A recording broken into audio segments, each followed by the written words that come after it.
I'm 70 years old, but as an Indian man, I think I'm about just 35, 40 years old when I got on the road. And so I just wanted to say that, perhaps on behalf of veterans, especially Who those. actually also went to Standing Rock, and there's a whole number of them that asked for forgiveness and basically owned up, right? So if you can you speak about that maybe? Oh, Madonna? yeah, that was a whole contingency nationwide. We had comes to mind, just what Tony was talking about, we had a group of Mexican American Afghanistan, all of that, veterans.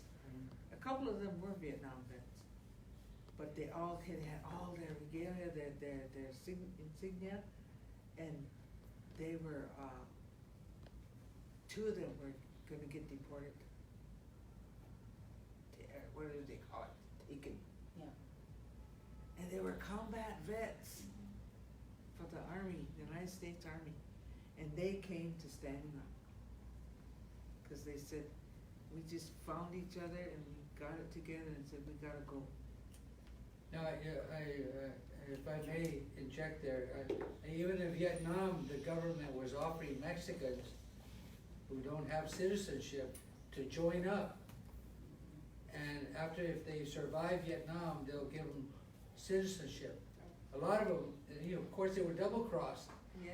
Like even Iraq and Afghan veterans who were promised citizenship.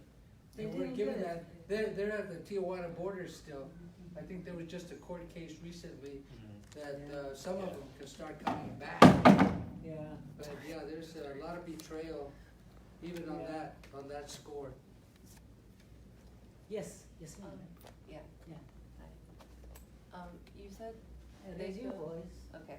Yes. You said that they go twice a year to Palestine, or they go twice a year. The group that we traveled with. Yeah. Yeah, they go twice a year. I'll tell you off camera, offline, the name of the group. Yeah. Because they are increasingly under scrutiny. But yeah, you should go with them. Yeah, because like I've been thinking of going myself, but there's a group that goes. You should organize a group of students. We have a memorandum of understanding with Al-Najah National University, one of the biggest universities in Palestine. Students, you should organize together. Go ask the administration to make possible for you to go to Palestine. And then I will be very happy to take you. Okay. As a study tour. I couldn't imagine a better person. I have a to- passport already. But organize yourselves and collectively organize, because I can't do that for you. I mean, you really need to be doing it, and it becomes part of your study. Study abroad. The university calls itself a global university. Be global. Okay. Yeah. So, Yeah. you know, but of course you can also, yes, easy, right? Yeah. So hi, my name is Cece. Thank you so much for engaging us in this conversation. I guess I have two questions. The first is, I guess particularly about your experiences at Standing Rock. Right now I'm thinking a lot about, especially about Red Fawn, who has faced extreme amount of repression and is currently still incarcerated. And I'm thinking a lot about the, I guess the ways, like all the different ways in which y'all face repression and the connections between the testing technology on Palestinian peoples and then exporting of that technology to this settler colonial state. And I'm wondering if you can just share maybe like your reflections about the ways that like you and other folks and like your comrades are I guess like advice on like facing repression from the state, and things that you found helpful, like maybe advice you can give to people in the room who are thinking about like ways to be able to, I guess, continue to organize and to stave off repression. And the second question is maybe about, I guess, like who are like young people that you're inspired by currently, or like maybe like things that like you've read recently that I guess like fill you with a level like of hope or like joy in a world that's like really can be like dark right now. Okay. First question. Well, Red Fawn. You want to talk about Red Fawn? Yeah.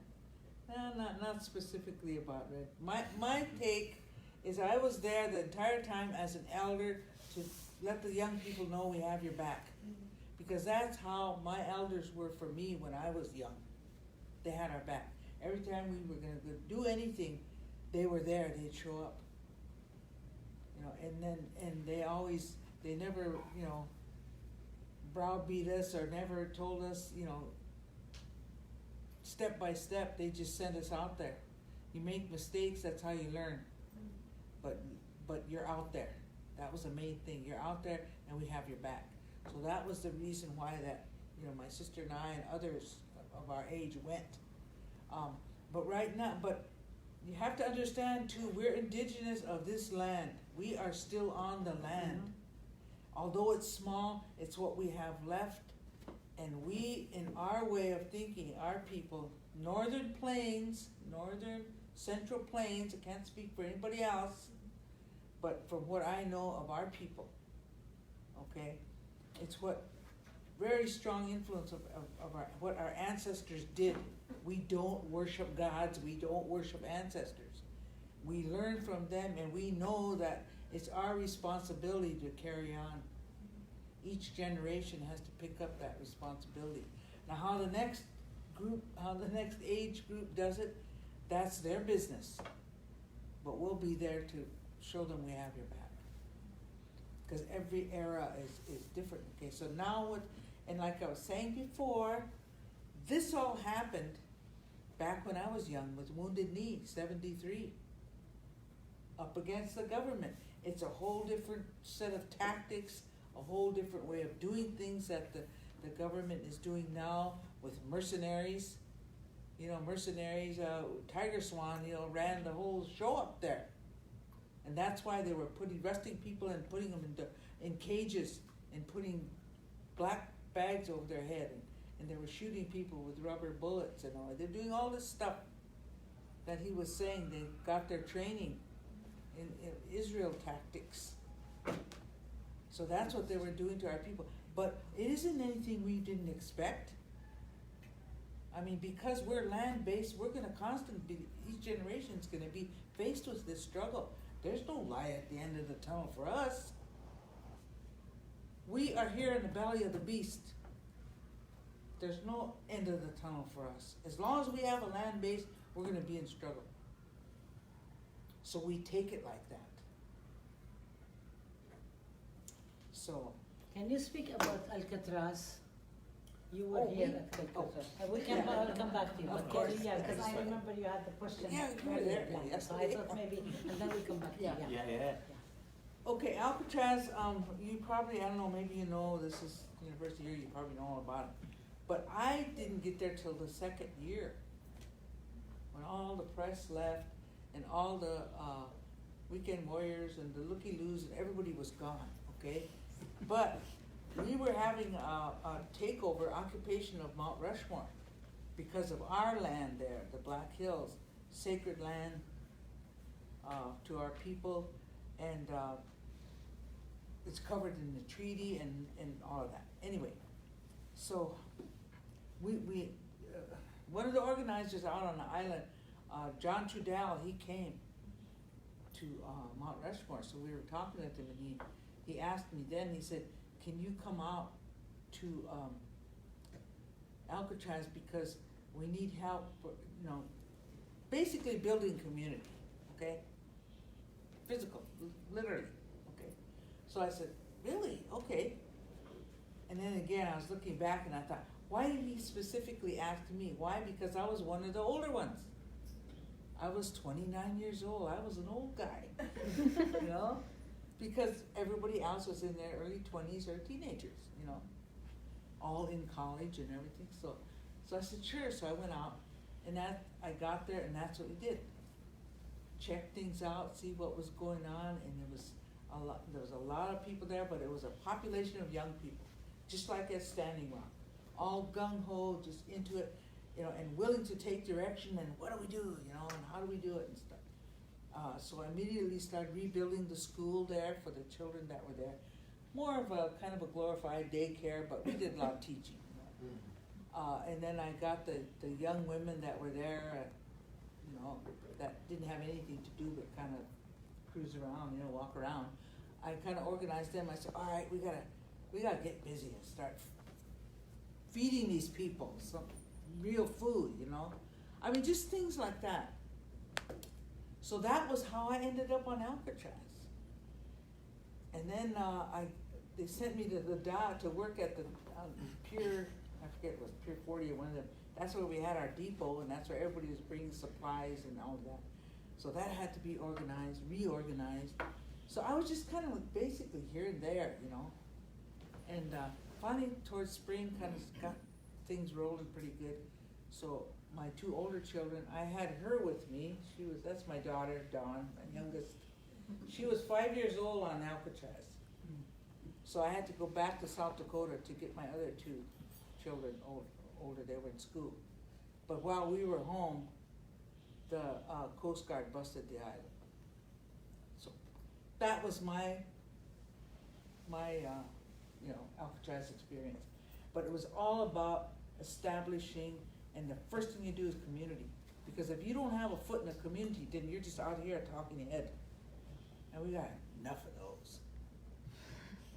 You know, for the long haul and to walk in your talk, you know, you understand that it you know, it's a continuing thing. It's a process. And you better get with it, you know, and things have drastically changed since I was young. And so I'm right in there. But I've got your back. I don't have to be on the front lane, you know? I don't have to stand there. Take it. I got your back, way back. Yeah, way back. I'll stay on Facebook Hill. It was one hill, you know, at the camp, and it was called Facebook Hill because everybody would be up there. Yeah, I wanted to ask you what your expectation, what you were asking specifically about technology, and then to address somebody who's really inspiring for me. I'll talk about so Jackie Fielder. She's actually, I think, a part of this department now. She just had her first class maybe a couple weeks ago or something like that. She's my young Indigenous friend that I had met when I left Standing Rock. The transition coming out of Standing Rock back to here was really hard for a lot of us. And she was taking... Why? It was hard to just go from what felt like a loss at the time, and trying to understand the lessons and recoup energy to understand how to keep fighting. Some of it was related to just literally being physically worn out. I had the dapple cough, pneumonia, you know, the highest grade pneumonia around. People get sick. Yeah, you know, it was, you know, we were worn out. I'm a California boy. I went through the worst winter I've ever experienced in my life, you know, with stress and close quarters and, you know, communicated diseases and all the stuff that we were all going through. But so my friend Jackie was inspired by the group up in Rachel Heaton and Matt Remley that organized the first divestment campaigns, the modern divestment work around Dakota Access Pipeline that culminated with getting appeasements from Seattle to divest from the big banks that were supporting these pipeline projects. And so the divestment work is something that I'm heavily involved with, and Jackie started that in San Francisco, the San Francisco SF Defund DAPL Coalition. She started that, Indigenous-led. She's much younger than I am. She's an inspiration to me, and it's been a focal point. So when elections aren't working, when you can't stop the police, when you can't change things, all tactics in parallel. Let's do all of it. We'll vote. We'll go stand in front of the cops. We'll occupy land. We'll yell. We'll have banners. But let's go after the money as well. And so Jackie's somebody that's inspiring to me. Jackie Fielder. I hope you guys look her up and follow her in politics and in all stuff. But I think she just took over the class for Alicia Garza's year. So Yeah, and so I think her first class was about Dakota Access Pipeline here. But she's somebody that's young and inspiring to me, and as a good friend of mine, heavily involved in politics around racial justice as an indigenous woman, and has that perspective. And I'm happy to call her my friend. And also my young friend Madonna Thunderhawk is somebody that inspires me as well. But yeah, and the technological stuff, I wasn't sure what your question was. Do you want to know what technology was used, or what technology you think we should be using, or? Or I guess perhaps, my question was a bit muddy, of just kind of I guess coming out with reflections about the level of oppression that y'all faced, of what advice that you have for people just continue, I guess, working through all that, especially after I guess reflecting on I guess everything that y'all I guess experienced. But well, there were. I'm not sure if you're speaking on a very tactical level or a physical level. I mean, basically, the cops brought all their toys. They brought all their toys to play with. So everything from cell phone jamming tech that would turn your camera off, that would a signal repeater, so it would make your phones work overtime and fry your batteries. The Stingray systems that would capture your cell phones and your contacts. They were improving just very rudimentary tactics, which is the same stuff the Israelis did. They would do this they do the very calm walk, and then they jam on people. That stuff, you can watch that in videos. They practice that stuff on Palestinian children. That tactic was used on the front lines, and you certainly know that these fuddy-duddy cops from North Dakota, who hadn't organized or done anything of that matter of fashion, they were learning and using those tactics. Well, who was informing them? As it turns out, from Freedom of Information Act, FOIA requests, all the court cases, Tiger Swan, offshoot, founding members of Blackwater, they interface. They're mercenaries. Privatized armies that have had years and decades of killing people in the Middle East and using these practices. They were the ones that were in charge of briefing the sheriff's department. So the sheriff department says, we're going to contract you guys to tell us what to do. And so they came in, and every morning they said, those guys are terrorists. You guys need to up your game. So there's they call this environmental jihadists. And so you can see a ramp in the violence, right? So the sheriff go from these fuddy-duddies that are like, we don't know what to do, to now they're using anti-terrorist tactics on us because somebody's in their ear, someone they contracted to, which is so they're contracted. The oil company's paying a mercenary group to tell elected officials, presumably the police department are elected, to increase the violence on the citizens. And you'll see this. This is going to increase. This is only increasing. And so, yeah, those tactics were all, I mean, they brought all their toys. We learned a lot of stuff as well, very simple stuff. We made better shields. We learned how to exist in these environments, how to take care of each other, how to, the indigenous-led media. That was right when live streaming came out. People figured out signal boosting tech, how to modify drones so that they could fly further distances to get the story, freedom of the press. So they'll learn, they're gonna try all their shitty tactics and their toys, and we have to put the time in to change our tactics and to figure out what's next. Blockchain mesh networking for communications, you guys should all be working on that. So, but anyways, I don't know if that answers your question or not. So, yeah. Dawn, do you have anything to add? To say? Dawn, I'm calling you. Dawn? Do you wanna, yeah, please. Yes. Well, Madonna's daughter, thank you for inviting us here. I met this young man up at Standing Rock also, and Palestine, I want to go to Palestine on one of the trips with you. You're making a group next year. Sure. Thank you. So, On everybody's behalf, I would like to thank Madonna and Marcus for being here. Rabab, And yes, yes, before you Go ahead. close, I'd Yeah. just like to yeah. invite everyone who did not see the film, Oh, yes. Warrior Women, Monday. You have another opportunity next month, November, during the American Indian Film Festival. And I believe it's the 43rd year of the American Indian Film Festival. And sorry to say the executive director passed away earlier this year, Mike Smith. But his daughter carries on the American Indian Film Festival. And that will be during November the 7th through the 11th. So I encourage you You to, send the information and we will put it on the Okay. website because we always add I resources encourage you afterwards. to Yeah. see this documentary that includes Madonna and her other daughter, Marcella. Mhm. So, Yeah.